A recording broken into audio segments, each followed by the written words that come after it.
He gave his only begotten Son. In Hebrews chapter 10, from verse 14 to verse 18, it says, For by one offering he hath perfected for ever them that are sanctified, whereof the Holy Ghost also is a witness to us. For after that he had said before, This is the covenant that I will make with them after those days, saith the Lord. I will put my laws into their hearts, and in their minds will I write them. And their sins and iniquities will I remember no more. Now where remission of these is, there is no more offering for sin. Here it says, For by one offering. Who is this holy offering? It's God's only begotten Son, his one and only Son.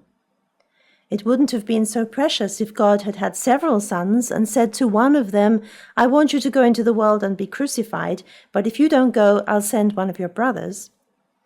However, God gave us his only Son. By one offering he hath perfected for ever them that are sanctified. For God so loved the world that he gave his only begotten Son. How do you think God must have felt when he gave the only son he had?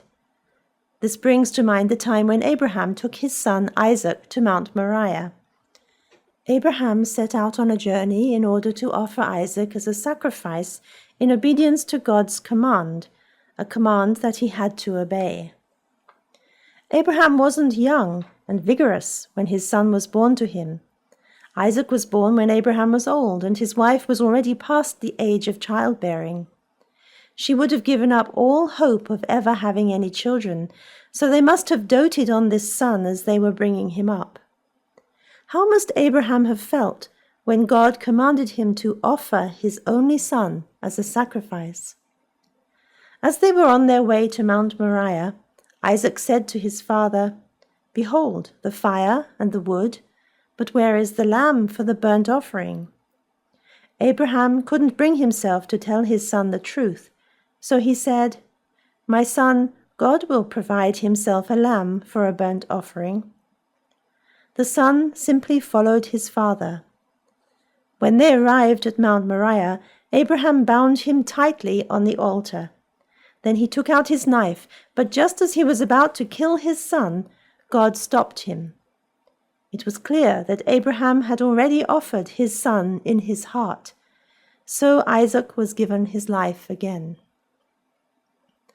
In the same way, God's only Son suffered atrocious agony and death for the sake of mankind.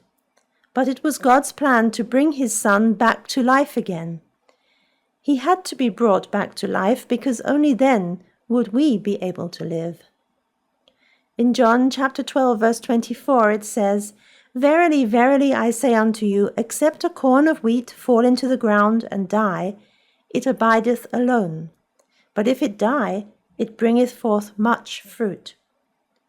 Only through the death of Jesus, the corn of wheat, could the spirits of many be saved.